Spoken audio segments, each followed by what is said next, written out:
Heading out bright and early from southern Nantou County all the way up to Sansha, Taipei to pick up our winter stock of Bi Luo Chun green tea. Come along for the ride.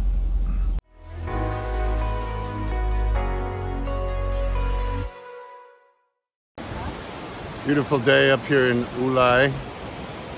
Our necessary stop when we come to source Bi Luo Chun. Just a short drive away. It's a hot spring resort town just outside of Taipei. Old school, really nice spot.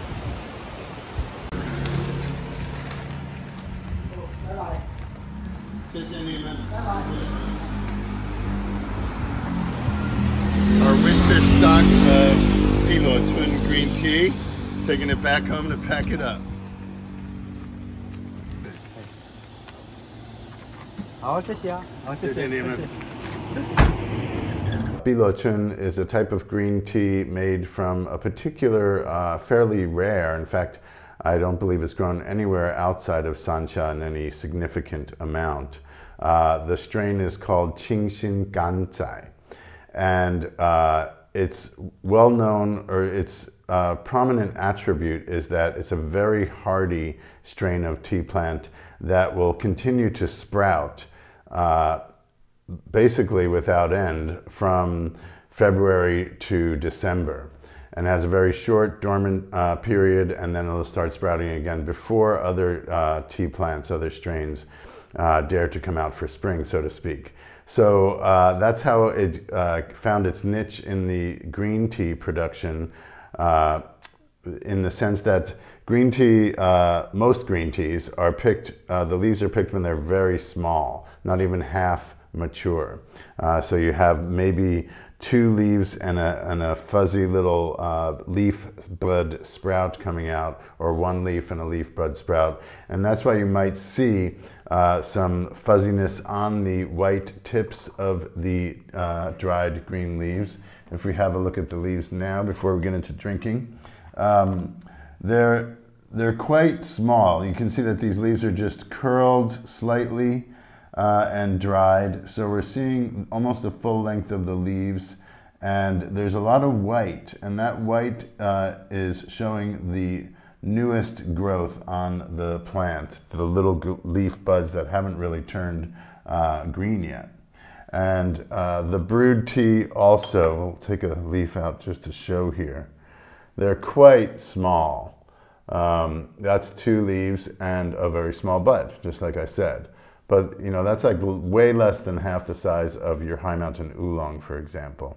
We held off on sourcing this tea since we ran out of our early spring batch, because the early spring batch was just so good. There was a later harvest available, and we tasted it compared to our early spring one, and we're like, we're just going to wait for winter. Not that the later spring was bad at all, it's just that the early spring really had the most prominent fresh early spring harvest of a green tea that we've ever tasted.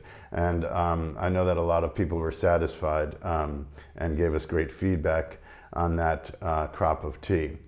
Winter is a different character, not altogether, but distinctly different. It doesn't have that early spring super freshness. It has more of a deeper character. Just like high mountain oolongs do, any tea that is allowed to maintain its original character, so to speak, without being processed too much, they will really show their seasonal differences and their characteristics that are based on the growing season.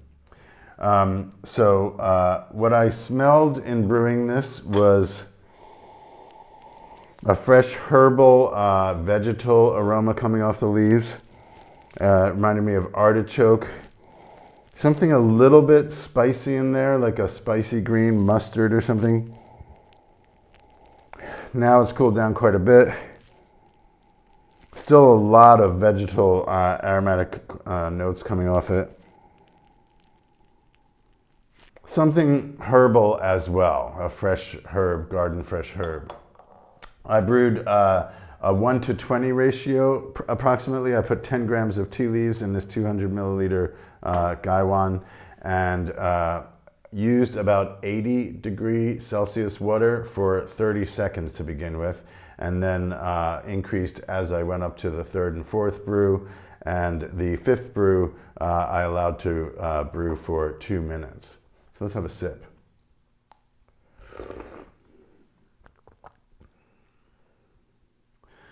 Really smooth and balanced, full flavored. It's only, we've been sourcing this tea for maybe less than 5 years now, and I'm still getting accustomed, or I should say getting to know this tea. It's always a pleasant surprise. Being an oolong head for 20, 30 years, I just kind of didn't have time for green tea and didn't give it the time of day enough. But this Bi Luo Chun and the characteristic of that strain of tea, it's a very hearty and bold strain. It's delicious, it really is. It's complex, it's not monotone, and it's full flavored. It's not like a thin, you kind of have to work to get the flavor. Not at all, it's right there on your palate. Very refreshing. It wasn't astringent at all there on the first brew. Second brew, considerably stronger, still not astringent, much more deep vegetal and herbal. It's a strongly flavored tea. So that's 80 degrees at 30 seconds only. These leaves are very tender and they're not tightly rolled, so they brew a lot faster.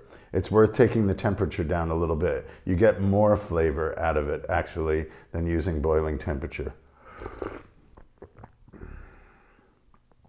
When we asked our source, what's your recommended brewing method?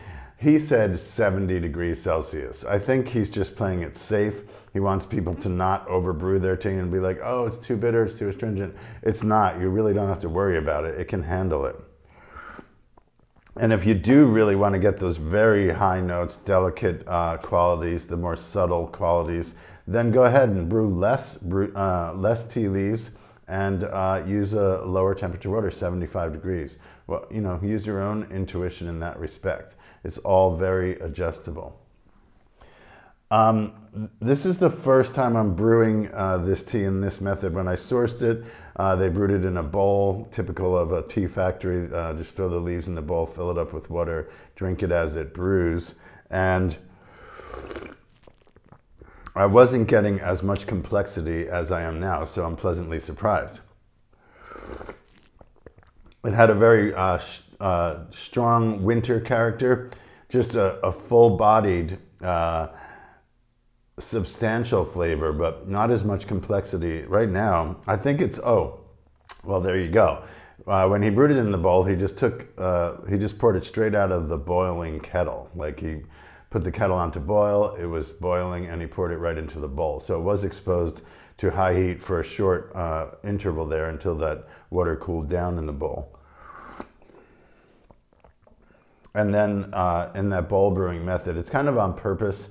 It's giving you the spectrum. You can start drinking it before it gets too strong, and then you let it sit and see how the tea endures that long brew. Yeah, I'm actually quite happily surprised in the difference I'm experiencing right now. I haven't brewed it. We got it packaged. Here I am, first time at home, checking it out. I thought it was a lot different than the spring tea. It is, it's different, but it's fine on its own, that's for sure. It's quite full in flavor. Smooth mouthfeel. I'm just continually surprised at how much substance this tea has. These guys, well, I think it's true for almost all the Bi Luo Chun makers in Sansha. They were stepping away from the pure green tea methods in Sansha by allowing their leaves to oxidize to an extent. And even the competition there was changing their standard.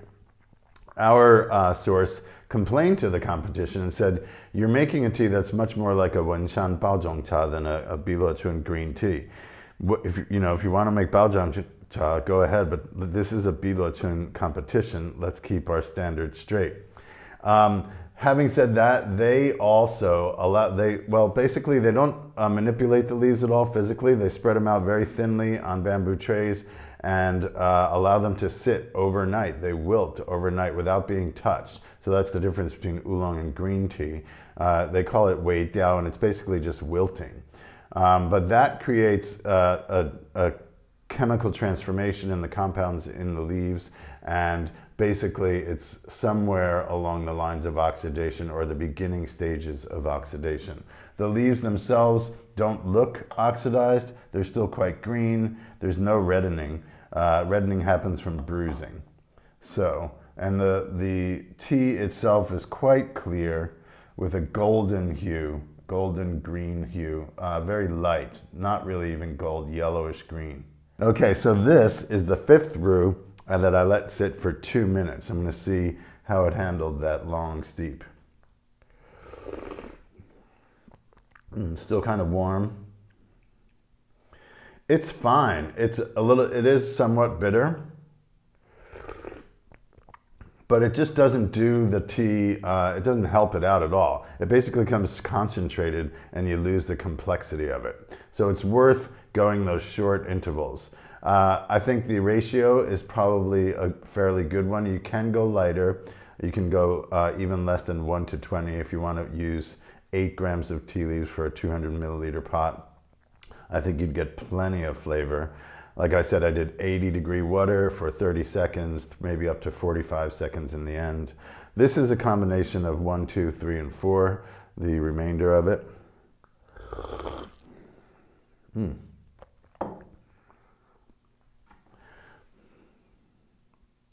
I understand now. The most common flavor note that is used to describe the flavor of this tea here in Taiwan is li dou tang, which is mung bean soup. There's a dessert basically made from boiled mung beans that are sweetened. So you get you get the original flavor of mung bean. It's not flavored at all other than with sugar. That dessert, sometime a little bit of cream is poured on top of it. But that mung bean flavor, it's not grassy. There's something a little more substantial than just green grassy or green leafy even. And so it has like a deeper, richer quality to it. And I think pretty much anybody who's going to eat mung bean soup is having it with some amount of sugar in it. So there's a sweet aspect to it as well.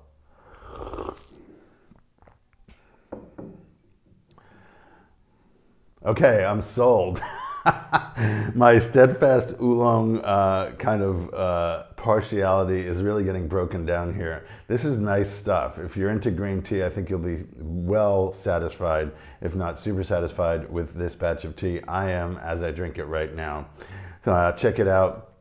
ecochateas.com, green teas. You'll see Bi Luo Chun at the top of the page. Thanks for being with us.